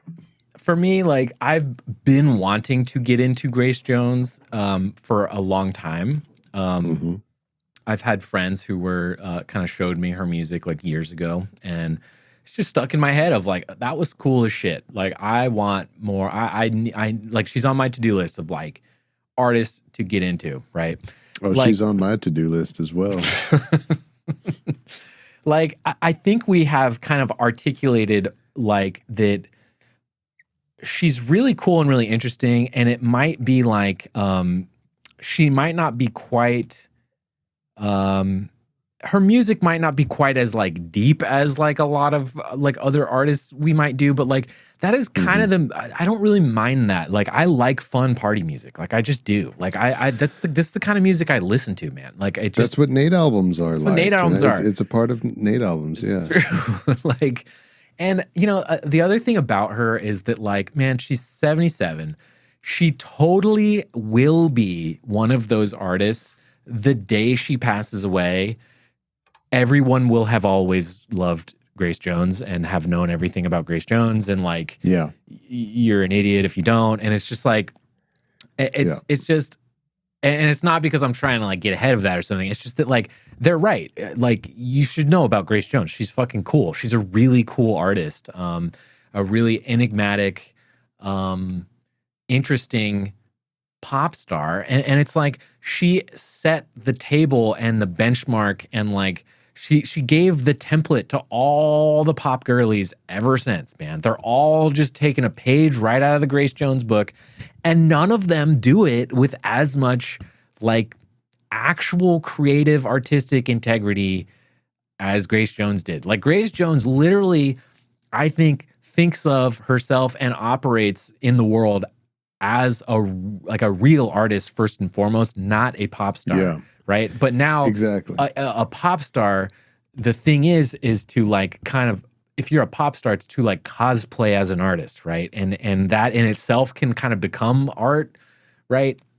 But it's different. It's a different thing, man. It's different from like being in a photo studio, like fucking, you know, putting clay all over your body or something and shaping it so that you're like a weird shaped human now or whatever.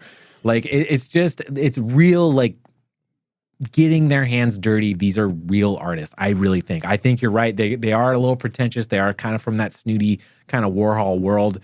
But there's, like we said with David Allan Coe, art flourishes in every fucking corner of our culture, in our world. And this one, these people are very different from anything we've ever experienced, but like, it's cool, interesting art nonetheless. And I'm really glad we dove into her. And just one last thing to touch on, just kind of like the queer kind of aspect of her music and her fandom and stuff.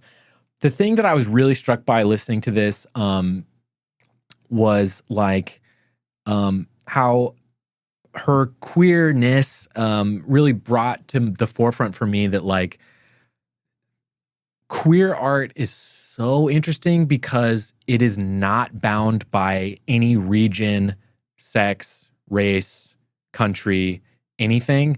So just by that very nature, it is kind of one of the most diverse. They are kind of the most diverse group of artists that there is, because they are. It's a really good point. It's sort of like a borderless world. Yeah. I never noticed that. It's kind of, it's true. It's kind of like music itself in that sense. Whereas music, I mean borders in terms of like countries. Yeah, no, it is like if the queerness of the music and art scene that they're all part of is the thing that they share, it is by its very nature possibly one of the most diverse and interesting kind of rabbit holes you can go down for music and art, because it's not defined to fucking one country or one region or one city or one anything. It's all of those places all at the same time. Like, so Grace Jones loomed so large in your world, and you, a person who plays Jamaican music, you were not aware that she is from Jamaica. Didn't even know that. That's how little the borders and the nationalness matters in that world of queer art, like you're saying. Absolutely. Yeah, no, it's a really good point. I never noticed that. Yeah. Do I get a final thought, though? Oh, that's true, yeah. Just a quick one. We haven't mentioned Grace Jones's one-time boyfriend, Dolph Lundgren. That's true. Okay. Talk about another angular, not androgynous. Yeah, right. Yeah, just in terms of just a mountain of a man, muscularity. Yeah, very Grace Jones-ish. Like when you hear like, oh yeah, Grace Jones dated Dolph Lundgren, it's like, of course she did. Yeah, that makes. I mean, it's. I didn't know that, and it's like, oh really? But yeah, right. First thought is, whoa, really? Second is, well, yeah, of course she did. Yeah.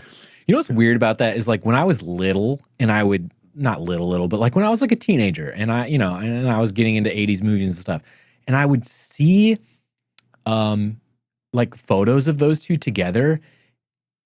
It's insane because I knew she was a woman and he was a man, but like it had gay undertones to me. Like it felt, I guess because she was so masculine, like it felt transgressive in that way that I didn't even understand at that time. Like just seeing them together, even though I knew they were both like heterosexual and straight, I just was like, it's, I guess because they both were so muscly, I was just like, whoa, is that like allowed? Yeah. Is that cool? Do they both know that they both are really muscly? Like, well, it's really interesting. I mean, the layers of the transgressiveness of that androgynous outward portrayal of oneself, which is similar with David Bowie, where like to do that and then after having crossed that bridge, after having stirred up all that dust of upset in society that causes, then after that to be heterosexual,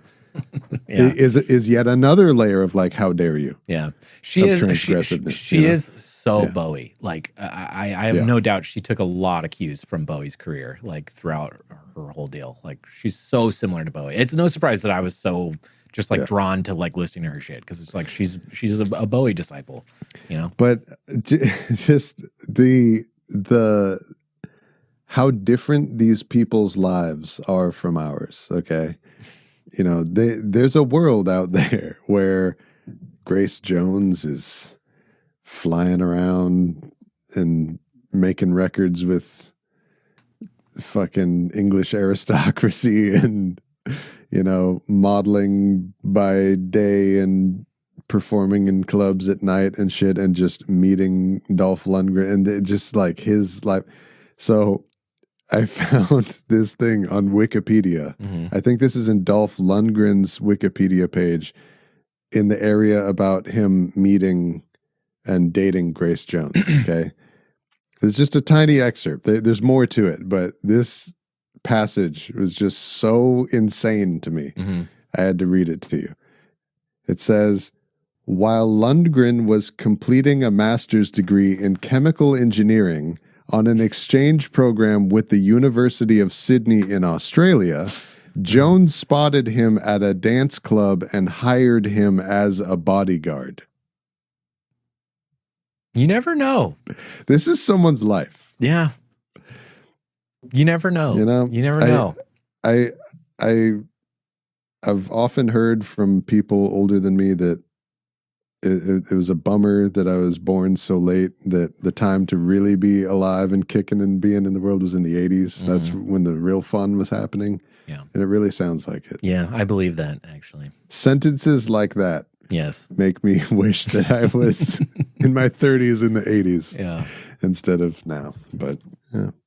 But good record. It was fun. It was definitely fun. Great record. It was fun. It was fun discovering this one with you. I hope we do. I hope we do more stuff like this, where it's kind of it's fun to kind of find out if we like it on the fly. That's fun. A lot of these records we just kind of do because we already love them, but you know, sometimes it's fun just to take a stab in the dark. This one was cool. I'm glad. I'm going to listen to more Grace Jones. I absolutely will. But speaking of that, it is your turn to pick the next record. All right. So the next one, this is going to come out like toward the end of February. So our second album of February, Nate, is going to be The Fat of the Land by The Prodigy. Oh, okay. Wow, The Prodigy. I'm excited for this. I've never listened to The Prodigy. I know who they are, but I've never listened to The Prodigy. I've never listened to this album. I've never heard anything. This album is going to have like probably 4 songs on it that you're like, oh, this song. I think you're right. Oh, this one that I have heard a fucking million times in my life, that has followed me around my entire life. Yeah. I think you're right. It's the one with the crab on the front. No idea what you're talking about. Oh my God. Okay. I'm excited. So yeah, Prodigy, this is cool. That sounds fun. One of the major albums of late 90s UK dance music. Sick. Like there was a really you're on my major happening. You're way on my wavelength right now. Like this is exactly what I want to listen to. Yeah, it just feels right. Yeah, and like I was telling you before we started recording, for the past like when we had our little hiatus, we were off for a few months. I have like known that my next pick after David Allan Coe was going to be something else in particular. And I changed it. Yeah. I'm doing The Prodigy instead because it doesn't feel right anymore. And somehow, some way, I don't know why, it feels it's Prodigy time. I'm hyped. It sounds awesome.